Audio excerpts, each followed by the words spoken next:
পবিত্র কোরআন। পবিত্র কোরআন আল্লাহ সুবহানাহু ওয়া তাআলার সর্বশেষ এবং চূড়ান্ত নির্দেশ, যা সর্বশেষ ও চূড়ান্ত নবী মুহাম্মদ সাল্লাল্লাহু আলাইহি ওয়াসাল্লামকে দেওয়া হয়েছে। আমার লেকচারের শুরুতে পবিত্র কোরআনের একটা আয়াত বলেছিলাম, সূরা জারিয়াত অধ্যায় 51 আয়াত 5 ও 6। এখানে আল্লাহ বলেছেন, ওয়ামা খালাকতুল জিন্না ওয়াল ইনসা ইল্লা লিয়াবুদুন। আমি জিন এবং মানুষকে সৃষ্টি করেছি আমার ইবাদতের জন্য। জিন এবং মানুষকে সৃষ্টি করেছি শুধু আমার ইবাদতের জন্য। এখানে আরবি শব্দ হচ্ছে ইবাদা, মূল শব্দ আব থেকে এসেছে, যার অর্থ চাকর, এর মানে দাস। ইবাদা মানে নির্দেশ পালন, মানে গোলামি, এর মানে অনুগত, সমর্পণ করা। সংক্ষেপে ইবাদা মানে গোলামি বা আল্লাহ সুবহানাহু ওয়া তাআলার নির্দেশ মান্য করা। আমাদের স্রষ্টা সর্বশক্তিমান আল্লাহ, যা কিছু আল্লাহ সুবহানাহু ওয়া তাআলা সর্বশক্তিমান আল্লাহ নির্দেশ দিয়েছেন আমরা মানি, এটাই হচ্ছে ইবাদা, এটাই প্রার্থনা। যেমন ধরেন, আল্লাহ সুবহানাহু ওয়া তাআলা বলেছেন 5টি পিলার মানতে হবে। যদি তাওহীদে বিশ্বাস করেন যে কোনো উপাস্য নেই আল্লাহ ছাড়া, তাহলে ইবাদত করছেন, আপনি আল্লাহর উপাসনা করছেন। যদি প্রার্থনা করেন, সালাহ আদায় করেন, আপনি ইবাদত করছেন, আল্লাহ সুবহানাহু ওয়া তাআলার উপাসনা করছেন। যদি যাকাত দেন, বাধ্যতামূলক দান, ইবাদত করছেন, আল্লাহ সুবহানাহু ওয়া তাআলার উপাসনা করছেন।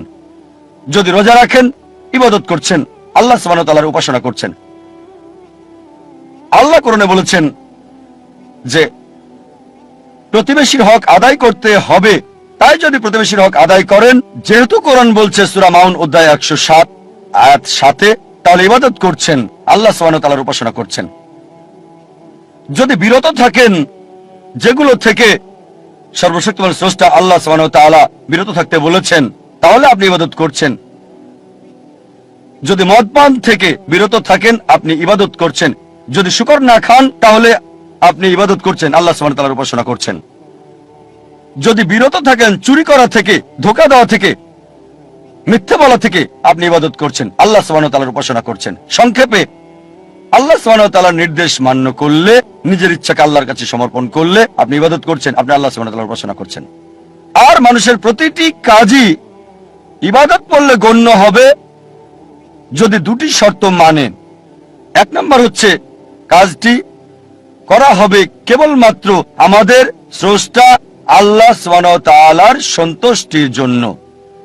2 নম্বর হচ্ছে, কাজটি করা হবে সুন্নাহ অনুসারে, সর্বশেষ এবং চূড়ান্ত নবী মুহাম্মদ সাল্লাল্লাহু আলাইহি সাল্লাম যেভাবে করেছেন। যদি আপনার কাজে এই দুটো বিষয় থাকে, প্রতিটি কাজই ইবাদতের অন্তর্ভুক্ত হয়ে যাবে, প্রার্থনা বলে গণ্য হবে। যখন কোনো যন্ত্র কিনেন, সেই যন্ত্রের সাথে একটা নির্দেশিকা বই দেওয়া হয়। যদি আপনি মানুষকে মেশিন বলে ধরেন, তাহলে একমত হবেন যে মানুষ হচ্ছে সবচেয়ে জটিল মেশিন এই পৃথিবীর বুকে। আপনার কি মনে হয় না এই মানুষের জন্য এই মেশিনের নির্দেশিকা বই দরকার আছে? মানুষের জন্য সর্বশেষ এবং চূড়ান্ত নির্দেশিকা বই হচ্ছে